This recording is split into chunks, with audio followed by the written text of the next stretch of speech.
तो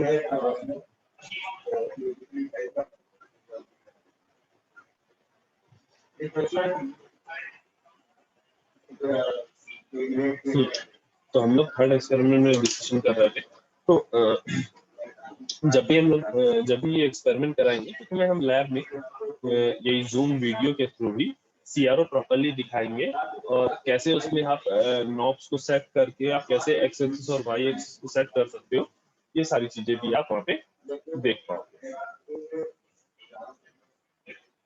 ये काफी लोग अभी रिजॉइन नहीं हुए।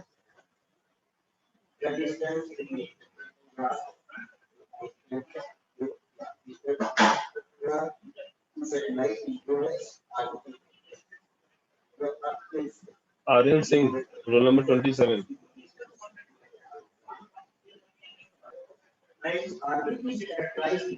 Yes sir. आर्यन अपना वीडियो ऑन करो। सर ओके सर कर रहा हूँ। हाँ सर फोन से मैं रिकनेक्ट करके कर रहा हूँ। अभी किससे हो? सर अभी पीसी से हूँ तो है? पीसी से हूँ सर। पीसी में वेबकैम नहीं है ना तो डैट सर पीसी से। आवाज नहीं आ रही तुम्हारी, क्या कह रहे हो? सर कंप्यूटर से हूँ, कंप्यूटर में वेबकैम नहीं है सर, इसलिए फोन से कनेक्ट करके मैं कर रहा हूँ। जो भी बोल रहे हो।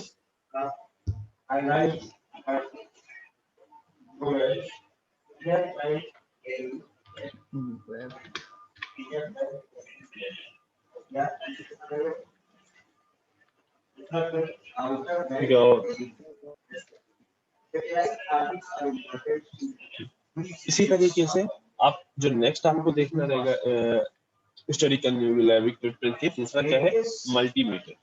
ठीक है, तो मल्टीमीटर से तुम क्या कर सकते हो, जब तुम्हें वोल्टेज का मेजरमेंट करना है या कहीं पे करंट मेजर करनी है, तो इन सब चीजों के लिए आप क्या करोगे, मल्टीमीटर को यूज करो। ठीक है, आप चाहो तो वोल्टेज को अलग से वोल्ट मीटर से, करंट को अलग से करंट मीटर यानी अमीटर से मेजर कर सकते हो, बट मल्टीमीटर ज्यादा बेटर है क्योंकि उससे एक ही मीटर से तुम कई सारी चीजें मेजर कर सकते हो। नेक्स्ट इसमें तुम्हें स्टडी करनी है फंक्शन जनरेटर की। तो अच्छा, अब ये चीज समझो, जब भी हम कहीं पे कोई भी चीज स्टडी करने जा रहे होते हैं, हम हर बार कहते हैं ये हमारी साइन वेव है, ये हमारी ऐसे कॉस वेव है, कोसाइन वेव है, और दोनों को अगर हम कंबाइन बोले तो ये कहते हैं कि भाई दोनों ये हमारी साइनोसॉइडल वेव। अब ये कभी सोचा कि ये साइनोसॉइडल वेव या ये कोसाइन वेव आती कहाँ से? इसको भी तो कहीं ना कहीं से जनरेट करना पड़ता होगा ना। ऐसा तो है नहीं कि ये साइनोसॉइडल वेव कहीं पे रखी है, गए हाथ से ऐसे उठाया और चले गए। तो ये जो फंक्शन जनरेटर है ना, ये क्या काम करता है, डिफरेंट फंक्शन जनरेट। ठीक, अब वो फंक्शन साइनोसॉइडल वेव हो सकती है, स्क्वायर वेव हो सकती है, ट्रायंगुलर वेव हो सकती है ना। तो जिस वेव की जहां पे हमें जैसे रिक्वायरमेंट, उसके अकॉर्डिंग हम फंक्शन जनरेटर से वो वेव जनरेट कर लेते हैं। ठीक, नेक्स्ट पावर सप्लाई। ठीक, तो ये तो बेसिकली इसमें पावर सप्लाई होता है, DC power supply, AC power supply, normal जिससे आप सर्किट को आप रन करा रहे हो, पावर सप्लाई को आप स्टडी करोगे। फिर एक्टिव पैसिव कंपोनेंट, फिर से जैसे आपने पिछले में इसमें स्टडी किया, वैसे ही एक्टिव पैसिव कंपोनेंट यहाँ देखो। एंड लास्ट में ये जो एक कंपोनेंट दिया है, ये काफी इंटरेस्टिंग था कंपोनेंट, ब्रेड। देखो, इन जनरल मान लो तुम्हें कोई भी सर्किट डिजाइन हो सकता है, एंड गेट का सर्किट डिजाइन करना हो, या तुम्हें डायोड का सर्किट बना के उस पर चेक करना हो कि भाई डायोड प्रॉपर्ली काम कर रहा है कि नहीं कर रहा है, नॉर्मल कनेक्शन करके चेक करना हो। तो अब हर बार जरूरी नहीं है ना, मान लो तुम एक हिट एंड ट्रायल मेथड में बैठे हो, लाइक तुम कोशिश कर रहे हो कि हाँ भाई तुम्हें अभी पता नहीं है कि तुम्हारा एग्जैक्टली वो सर्किट कैसे बनेगा, तुम चाह रहे हो कि कोई घर के लिए एक बेल, घर की तुम जो बेल है उसको डिजाइन करना चाह रहे हो। ठीक, बट तुम्हें अभी ये नहीं पता कि बेल में रजिस्टर कहाँ कनेक्ट करें, जो हॉर्न है मतलब माइक है वो कहाँ कनेक्ट करें, जो तुम्हारा स्विच है उसको कहाँ कनेक्ट करें। तो ये सारी चीजें अभी स्टार्टिंग में तुम्हें पता नहीं। तो एक हिट एंड ट्रायल मेथड से, अपनी थ्योरी की नॉलेज से, इन सब चीजों की हेल्प से आप क्या करते हो, एक सर्किट का सिमुलेशन करते हो, सोचते हो कि हाँ इस चीज को यहाँ कनेक्ट होना चाहिए, इस चीज को यहाँ से कनेक्ट होना चाहिए। तो जब ऐसे हिट एंड ट्रायल चल रहा हो तो उस टाइम पे जरूरी नहीं है ना कि आप सर्किट जो बना रहे हो वो सही ही बने, और उसको चेक भी तुम्हें बार बार करना पड़ेगा। तो इस तरह के सर्किट्स को जब आप सर्किट को एक रफ तरीके से बनाना चाह रहे हैं, लेकिन बस आप ये चेक करना चाह रहे हैं कि जो हम सर्किट बना रहे हैं वो प्रॉपरली काम कर रहा है कि नहीं कर रहा है, तो उसके लिए आप यूज करते हो ब्रेडबोर्ड। ठीक, उसके लिए आप ब्रेडबोर्ड इसलिए यूज करते हो कि देखो पीसीबी यूज नहीं कर सकते, क्योंकि एक पीसीबी बोर्ड को बनाने में ठीक ठाक टाइम लगता है, एनर्जी लगती है, और कई सारी रिक्वायरमेंट और भी होती है, डिफरेंट केमिकल्स आपको नीडेड होते हैं, और थोड़ा सा कॉस्टली भी आएगा कि आप हर बार हिट एंड ट्रायल मेथड के लिए किसी सर्किट को आप चेक करने के लिए आप पीसीबी बना रहे हो। ठीक, आपका सर्किट कंप्लीट हो जाए, आप नए सर्किट को एकदम जिस सर्किट को आपने कंप्लीट देख लिया कि हाँ प्रॉपर वर्क कर रहा है, उसको अगर आप पीसीबी बना रहे हो दैट इज ओके। बट अगर आप हिट एंड ट्रायल मेथड में पीसीबी डिजाइन कर रहे हो तो वो आपके लिए काफी कॉस्टली होगा, क्योंकि हर बार आप थोड़ा सा चेंज करोगे फिर आपको पीसीबी बनाना, तो ये आप अफोर्ड नहीं करोगे। ठीक, दूसरा तरीका क्या हो गया, आप एक एक एलिमेंट को डिफरेंट वायर से कनेक्ट, एलिमेंट ले लो और उनमें ऐसे वायर, जैसे हम घरों में ऐसे घुमा के कनेक्ट कर देते हैं, वैसे हम कनेक्ट करें। तो ये भी पॉसिबल कि आपका कोई सर्किट ऐसा हो जो थोड़ा सा कॉम्प्लेक्स हो, उसमें वायर्स केवल ऐसे कनेक्ट करना भी काफी टिपिकल हो जाएगा, क्योंकि एक वायर कहाँ से खुला है कब खुल गया आपको पता भी नहीं चला और सर्किट आपका प्रॉपरली वर्क नहीं किया। तो उसके लिए हम क्या करते हैं, ये ब्रेडबोर्ड यूज करते हैं। इन जनरल ब्रेडबोर्ड तुम्हारा जो होगा वो कुछ इस तरीके का एक व्हाइट बॉक्स टाइप का तुम्हारे पास, ठीक, उस बॉक्स में एक ऐसे यहाँ पे, एक ऐसे है, ठीक, ये इस तरह से डिवीजन किया होगा, ये बीच वाला पार्ट थोड़ा सा तुम्हारा बड़ा होगा और ये साइड वाले पार्ट थोड़े से तुम्हारे छोटे, और यहाँ पे ऐसे कुछ ये ऐसे छेद किए रहेंगे, यहाँ पे कनेक्शन के लिए यहाँ पे तुम्हें जगह दी रहती है, यहाँ पे ये जो होल्स बना रहे हैं जैसे हम, ऐसे यहाँ पे ये होल्स बने हुए इधर वर्टिकली और यहाँ पे हॉरिजॉन्टली, इस तरीके से ऐसे होल्स बने हुए, ठीक, दूसरी साइड पे भी ऐसे यहाँ पे होल्स बने हुए, ठीक। तो ये होल्स बेसिकली इसलिए है कि आप अपने सर्किट को प्रॉपरली कनेक्ट कर सको। तो जो ये थर्ड एक्सपेरिमेंट है उसमें आपको ये सीखना है कि भाई ये जो मेरा ब्रेडबोर्ड है इसका कौन सा होल किस दूसरे होल से कनेक्टेड है, हम इस ब्रेडबोर्ड में अगर सर्किट का कनेक्शन बनाने जा रहे हैं तो वो किस तरह से बनाएंगे। ये हमने बताया जैसे ये वर्टिकल होल्स और ये हॉरिजॉन्टल होल्स है, तो ये आपस में किस तरीके से कनेक्टेड है। लाइक अगर हम यहाँ पे एक वायर कनेक्ट करें और दूसरा वायर यहाँ पे कनेक्ट करें तो वो आपस में शॉर्ट तो नहीं हो जाएगी, ऐसा तो नहीं होगा कि ये दोनों वायर हम जैसे यहाँ पे कनेक्ट करें पता लगा दो इंटरनली ये आपस में कनेक्टेड है इसकी वजह से शॉर्ट सर्किट हो गया, तो ऐसा तो नहीं हो जाएगा। उसके लिए आपको यहाँ पे इस एक्सपेरिमेंट में ब्रेडबोर्ड की स्टडी करनी है। नेक्स्ट तुम्हारा जो एक्सपेरिमेंट नंबर 4 है उसमें तुम्हें बेसिकली पीएन जंक्शन डायोड देखना है।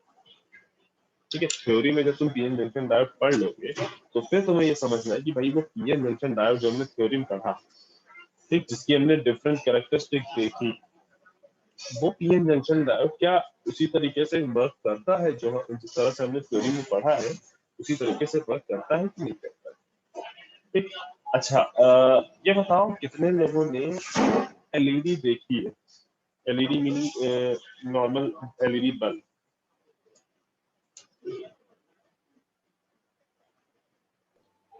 नहीं।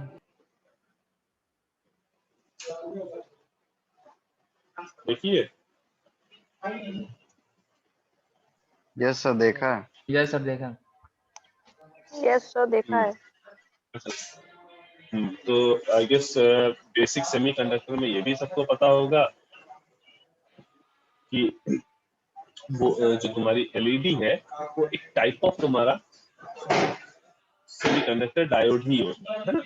तो बस दोनों में डिफरेंस क्या है कि नॉर्मल डायोड, जब तुम नॉर्मल डायोड की बात करते हो तो वो डायोड तुम्हारा लाइट एमिट नहीं करता, ठीक, ना ना विजिबल ना इनविजिबल किसी भी तरीके की लाइट एमिट नहीं करता है नॉर्मल डायोड, ठीक। और जो तुम्हारी एलईडी होती है वो तुम्हारा लाइट एमिट करता है। बट बेसिक वर्किंग प्रिंसिपल कहीं ना कहीं थोड़ा सा ही, या ये कहें बेसिक जो कंस्ट्रक्शन होता है वो थोड़ा बहुत सिमिलर होता है। जो एलिमेंट्स यूज किए जाते हैं दोनों में वो कहीं ना कहीं सिमिलर होते हैं, ठीक।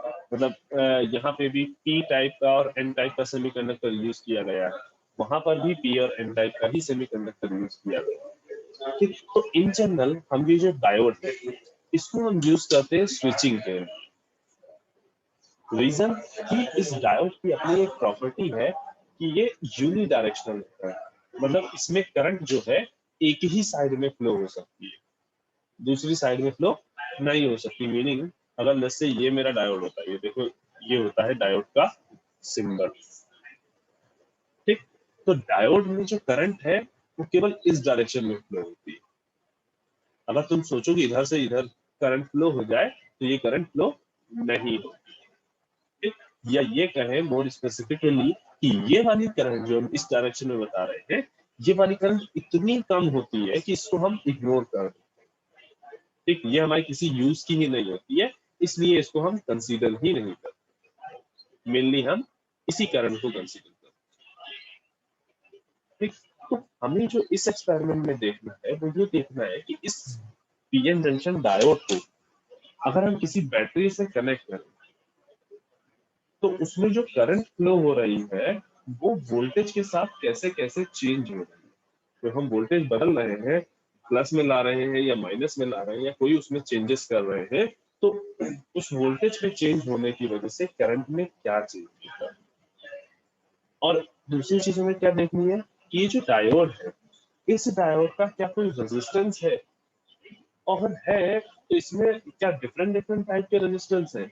जब हम एसी सोर्स लगा रहे हैं तो कुछ अलग रेजिस्टेंस दे रहा है, जब हम डीसी सोर्स लगा रहे हैं तो कुछ अलग रेजिस्टेंस दे रहा है, या सबके लिए सेम टाइप रेजिस्टेंस दे रहा है, ठीक। तो इस तरह से हमें इसके दो टाइप के रेजिस्टेंस, जो डायोड है इसमें दो टाइप के रेजिस्टेंसेस है उनको भी स्टडी करना है, राइट। स्टैटिक और डायनेमिक रेजिस्टेंसेस को स्टडी करना है, ठीक। इन जनरल हमें इस एक्सपेरिमेंट में करना क्या है, इस डायोड का में एक ग्राफ क्रिएट करना है वोल्टेज और करंट के बीच में, ठीक है। यानी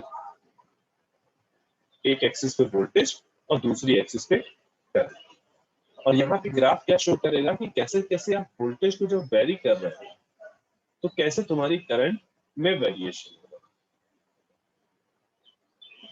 ठीक। और उसके बाद इसी ग्राफ की हेल्प से हमें स्टैटिक और डायनेमिक दोनों रेजिस्टेंसेस फाइंड आउट करना, ठीक। उसके बाद जब तुम ये पीएन जंक्शन डायोड की कैरेक्टरिस्टिक समझ लोगे, देख लोगे, फिर तुम क्या करोगे, एक्सपेरिमेंट नंबर 5 यहाँ पे हम उसी डायोड की एप्लीकेशंस देखेंगे,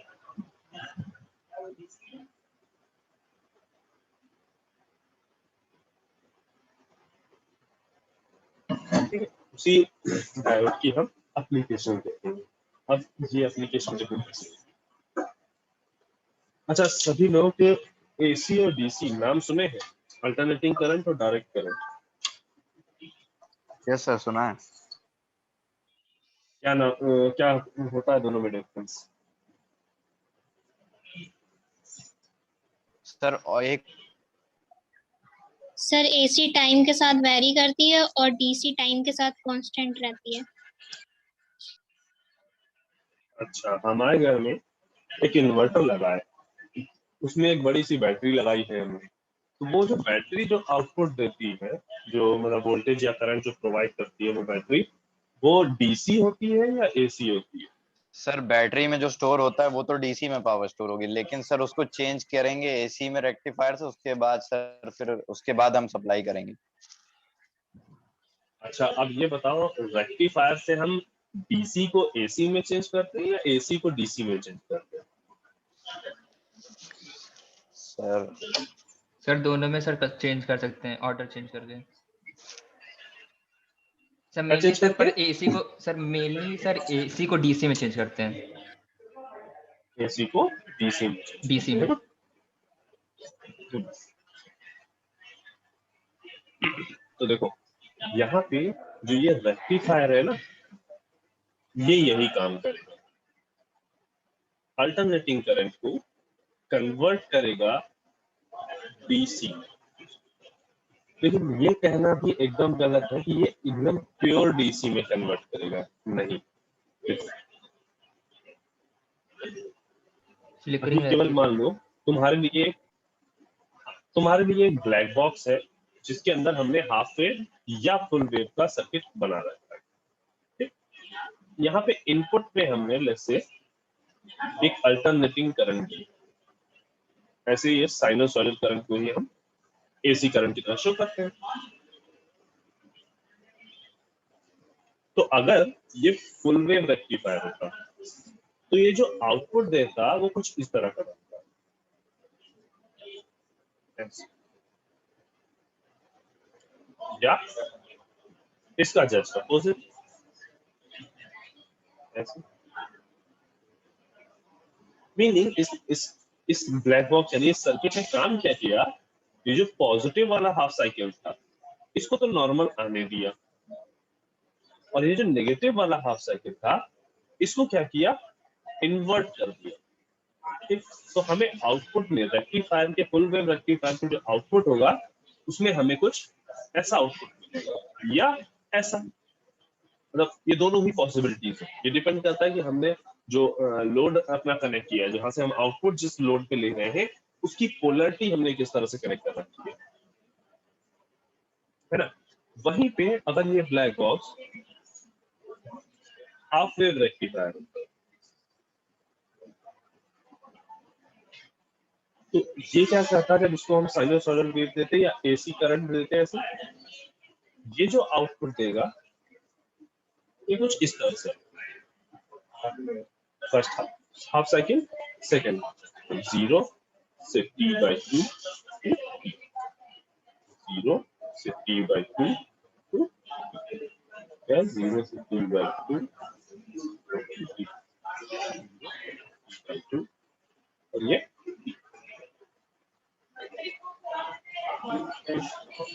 है ना। मीनिंग हाफ वेव रेक्टिफायर ने क्या किया, केवल एक सिंगल वेव को,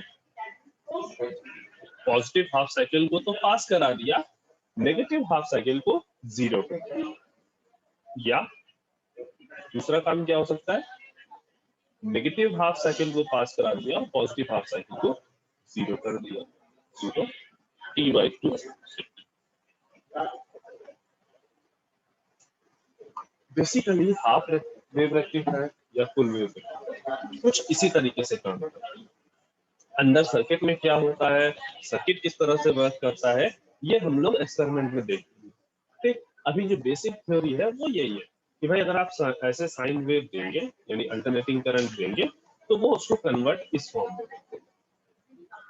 इस फॉर्म को हम बेसिकली बोलते हैं पल्सेटिंग डीसी,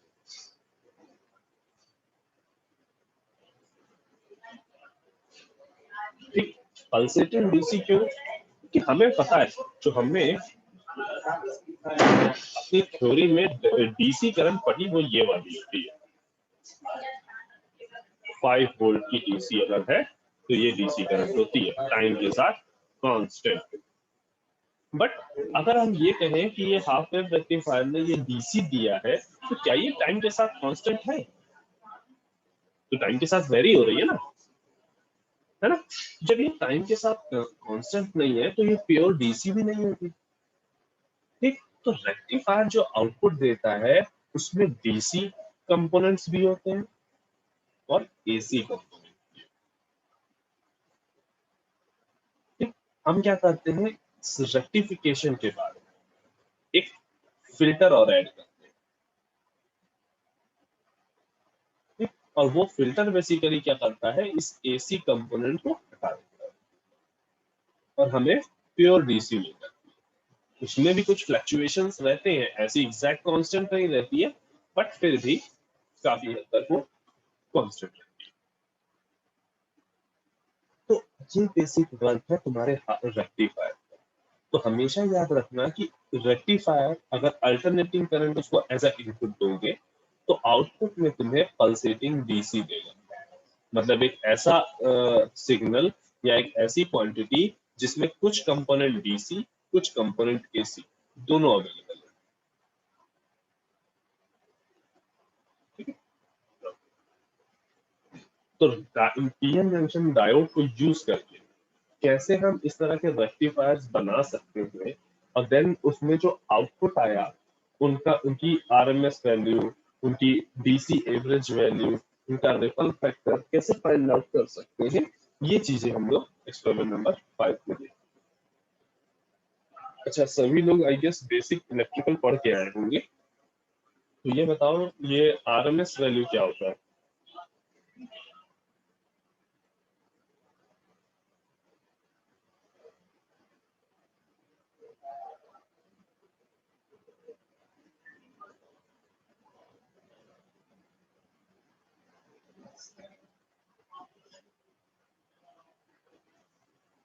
आलोक Tiwari, roll number 10। Yes sir. Alok बताओ भाई क्या होता है Yes, आरएमएस वैल्यू किसी भी सर पीक सिग्नल वैल्यू के voltage? Peak value, peak value एक साइन वेव है मेरे पास उसकी। हाँ बताओ, कोई और बता रहा है कुछ? हाँ बेटा, root mean square value sir, root mean square value. Root mean square. Aditi बेटा आपकी आवाज कट रही थी, इस वजह से क्लियर नहीं समझ में आया जो भी आप कह रहे थे। आई थिंक आप भी रूट मीन स्क्वायर वैल्यू ही बोल रहे थे। Yes sir.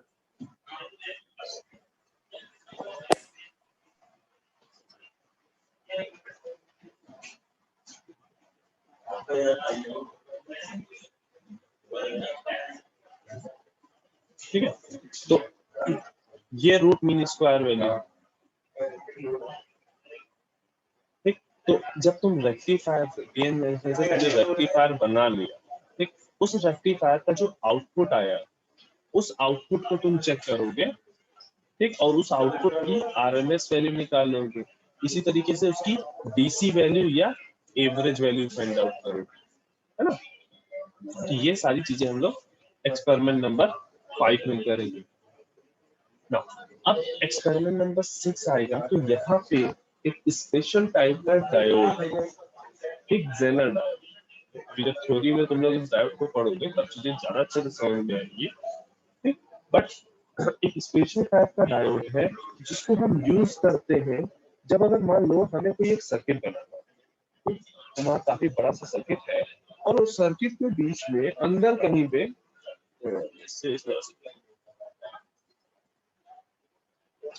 एक सर्किट था, उसमें हमने यहाँ पे एक वोल्टेज सोर्स लगाया 10 वोल्ट।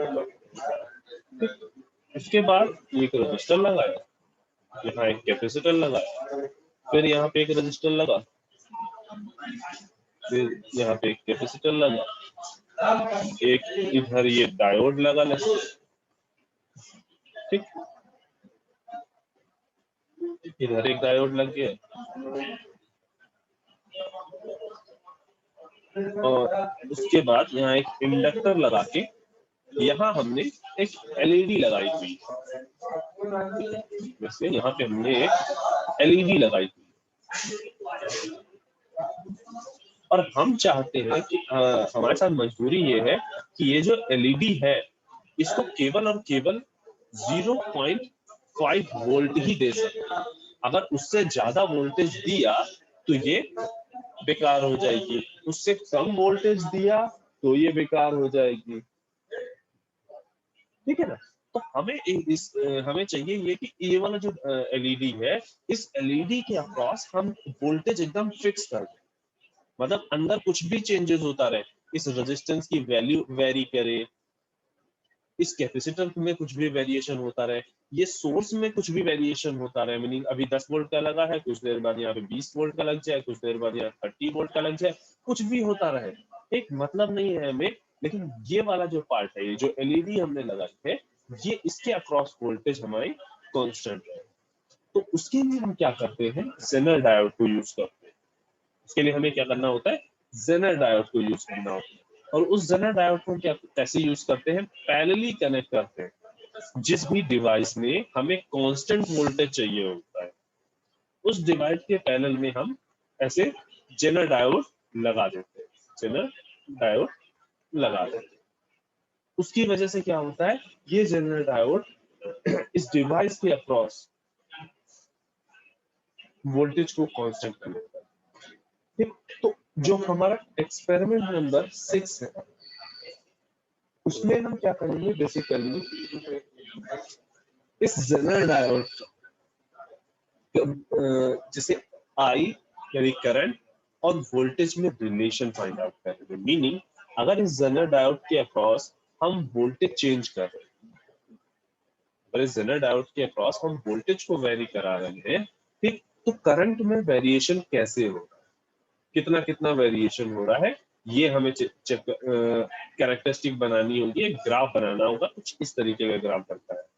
फॉरवर्ड साइड में यानी पॉजिटिव वोल्टेज के साइड में ऐसे ही जैसे आपका पीएन जंक्शन डायोड का बना था, बट रिवर्स साइड में यानी नेगेटिव वोल्टेज में कुछ इस तरह का ग्राफ क्रिएट होता है। मीनिंग अगर हम देखें कि ये इस टर्मिनल और इस टर्मिनल के बीच में, टर्मिनल ए और टर्मिनल बी, इनके बीच में अगर हम वोल्टेज चेंज करा रहे हैं, वोल्टेज हमारा इस ए और बी के बीच में वेरी हो रहा है, तो करंट में क्या वेरिएशन होगा, वो कैरेक्टरिस्टिक बेसिकली हमें फाइंड आउट करना।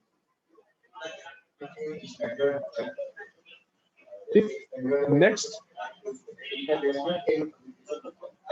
जो हमें देखना है एक्सपेरिमेंट नंबर 7, ठीक, उसमें हमें क्या करना है, basically transistor, bipolar junction transistor को कैसे हम एक कॉन्फ़िगरेशन में कैसे यूज कर सकते हैं। इस पर्टिकुलर कॉन्फ़िगरेशन, इसको हम लोग कॉमन एमीटर कॉन्फ़िगरेशन कहते हैं। जब थ्योरी पढ़ लोगे थोड़ी सी तो तुम्हें ज्यादा अच्छे समझ में आएगा।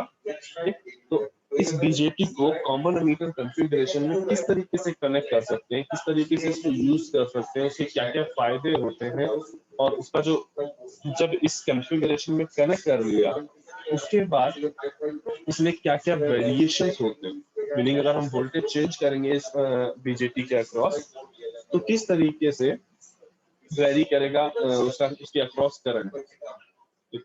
फर्स्ट ऑफ ऑल समझो कि एक नॉर्मल जब हम बीजेटी की बात करते हैं, बाइपोलर जंक्शन ट्रांजिस्टर, वो कुछ इस तरीके का दिखता है।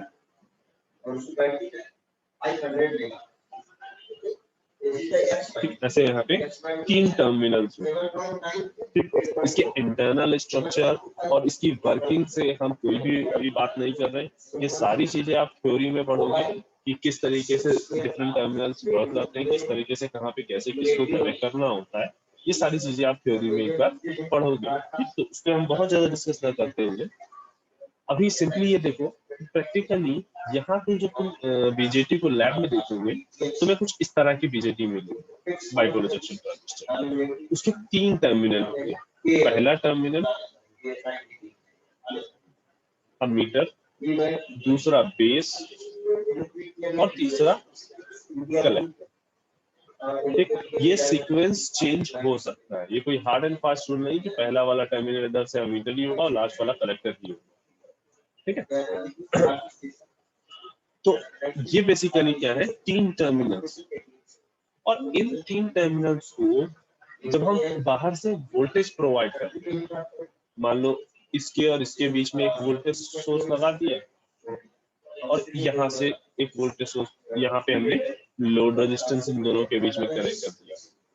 तो इन कनेक्शंस के ही अकॉर्डिंग, इन कनेक्शन के ही रिस्पेक्ट में हम बेसिकली डिसाइड करते हैं कि हमारा जो ये बीजेटी है, जो बाइपोलर जंक्शन ट्रांजिस्टर है, ये किस मोड में कनेक्ट है। हम बेसिकली देखते हैं कि किस मोड में कनेक्ट है या किस कॉन्फ़िगरेशन में। कॉन्फ़िगरेशन का मतलब यहाँ पे ये है कि हमारे पास देखो 3 टर्मिनल, ठीक, हम किसी 2 टर्मिनल से इनपुट दे सकते हैं, कोई 2 टर्मिनल से आउटपुट दे सकते हैं, ठीक, लेकिन है हमारे पास 3, 4 तो है नहीं। तो उसके लिए हमें करना क्या पड़ता है कि इन तीनों में कोई एक टर्मिनल को हम कॉमन कर दें, मीनिंग वो टर्मिनल इनपुट और आउटपुट दोनों में अवेलेबल होगा। मान लो हमने अमीटर को कॉमन किया, ठीक, तो अब हम जब ये इसको कनेक्ट करेंगे बाइपोलर जंक्शन ट्रांजिस्टर को, तो कुछ इस तरीके से कनेक्शन होगा कि अमीटर और बेस के बीच में इनपुट दिया जाएगा और अमीटर और कलेक्टर के बीच में आउटपुट दिया जाएगा। जैसे हम इसको थोड़ा सा इस तरह से दिखाते हैं, ये मेरी अमीटर है, ये मेरा बेस है और ये मेरा कलेक्टर। तो हम जो इनपुट प्रोवाइड करेंगे VI, वो हम इधर से प्रोवाइड करेंगे बेस और अमीटर के बीच में, ठीक, और जो आउटपुट लेंगे हम वो यहाँ से लेंगे।